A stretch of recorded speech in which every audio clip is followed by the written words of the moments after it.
China's journey began thousands of years ago along the Yellow River, where one of the world's oldest civilizations emerged. The Shang and Zhou dynasties laid the groundwork for Chinese culture, governance, language, and philosophy. The Zhou introduced the mandate of heaven, justifying rule by divine approval, a concept that shaped Chinese governance for millennia. During the Spring and Autumn period and the Warring States period, Chinese thinkers like Confucius and Laozi developed ideologies that still influence China today. Confucianism emphasized order, hierarchy, and moral governance, while Taoism promoted harmony with nature. These systems became pillars of Chinese identity and administration.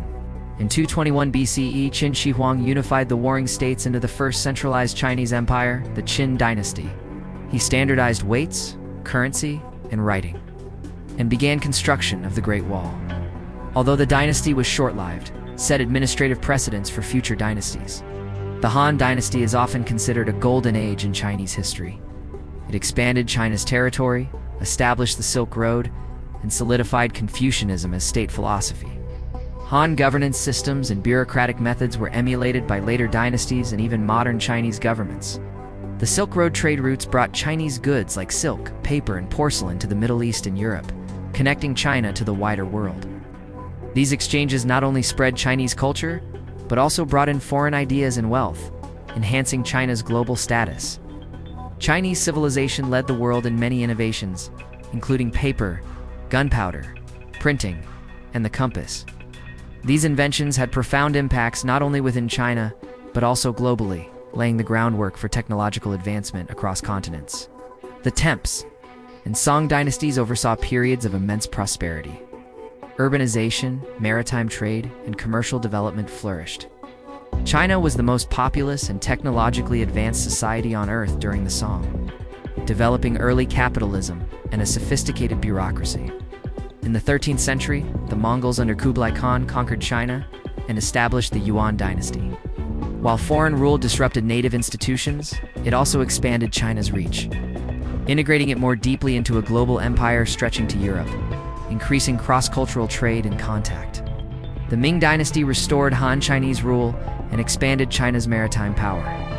Admiral Zheng He's treasure voyages in the 15th century reached as far as East Africa, demonstrating China's naval prowess and influencing many regions with Chinese trade and culture. The Qing dynasty, led by the Manchu, initially expanded China's borders and strengthened central rule. However, as the world industrialized, China's isolationist policies left it technologically behind. Corruption and internal strife further weakened the empire. In the 19th century, China suffered humiliating defeats in the Opium Wars against Britain and other foreign powers. The resulting unequal treaties ceded ports and territories and crippled Chinese sovereignty. These events sparked nationalist and reformist movements. In 1911, the Qing dynasty collapsed, ending over 2,000 years of imperial rule. The Republic of China was established, but faced instability, warlordism, and Japanese aggression. This turbulent period delayed China's modernization and fractured national unity. China endured immense suffering during the Second Sino-Japanese War, part of World War II. After Japan's defeat, civil war resumed between the nationalists and the communists. In 1949, the communists, led by Mao Zedong, emerged victorious and founded the People's Republic of China. Under Mao's leadership, China sought to modernize through socialism. Land reforms and nationalization aimed to reshape society. However, campaigns like the Great Leap Forward and the Cultural Revolution caused widespread famine, economic ruin, and social chaos, setting back development. After Mao's death, Deng Xiaoping became China's paramount leader and initiated major reforms in 1978, he famously said. "It doesn't matter if a cat is black or white, as long as it catches mice," signifying a pragmatic shift. Deng opened up China's economy, introducing market reforms while maintaining political control.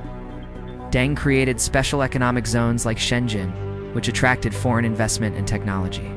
These zones became hubs of manufacturing and economic growth, turning China into the world's factory. This strategy sparked an economic miracle. As millions moved from rural to urban areas, China built modern infrastructure at unprecedented speed. Skyscrapers, high-speed rail, and megacities transformed the landscape. Urbanization fueled productivity and consumer markets. China's economy thrived on low-cost manufacturing and exports. By the early 2000s, it had become the world's largest exporter, supplying everything from electronics to clothing. Trade surpluses helped build massive foreign currency reserves. In 2001, China joined the WTO, further integrating into the global economy. It restructured industries, opened markets, and gained access to global trade networks, propelling sustained double-digit GDP growth. China invested heavily in infrastructure, from roads to the Belt and Road Initiative, which aimed to connect Asia, Africa, and Europe through trade. Simultaneously, it poured resources into research, 5G, AI, and green energy, aiming to lead the 21st century's technological race. Hundreds of millions of Chinese citizens were lifted out of poverty. A growing middle class spurred domestic consumption, innovation, and entrepreneurship, turning China into not just a producer, but also a massive consumer market. China became essential to global supply chains. From iPhones to cars, multinational companies relied on Chinese factories. This dominance gave China economic leverage and influence in international affairs. China also modernized its military under the Chinese dream of national rejuvenation. It developed advanced weapons, built artificial islands in contested waters, and increased its global military presence, asserting itself as a major power. While maintaining an authoritarian one-party system, the Chinese Communist Party emphasized stability, nationalism, and economic growth. This blend of control and capitalism enabled long-term policy planning without electoral disruptions. Companies like Alibaba, Tencent, and Huawei became global tech giants. China also developed a sophisticated digital economy, leading in mobile payments, e-commerce, and surveillance technologies. Through the BRI, China funded infrastructure in over 60 countries, extending its economic and political influence across Asia, Africa, and Europe. This strategy built alliances and dependency, positioning China as a leader in global development. China invested in promoting its culture abroad via Confucius Institutes, film, literature, and media. It aimed to counter Western narratives and present itself as a modern, harmonious civilization with ancient roots. Despite its rise, China faces issues like debt, censorship, aging demographics, and tensions with the US over trade, technology, and Taiwan. Its governance model sparks debate between authoritarian efficiency and democratic freedoms. During COVID-19, China initially struggled but rebounded quickly. It exported medical supplies, vaccines, and technology, using the crisis to reinforce its global image as a capable and necessary power in emergencies. Today, China is the world's second-largest economy, the largest trading nation, and a central player in global politics. It challenges the Western-led order, proposing its own model of governance, development, and diplomacy. China's rise reflects centuries of cultural strength, reform, and adaptability, making it one of the most influential countries on Earth.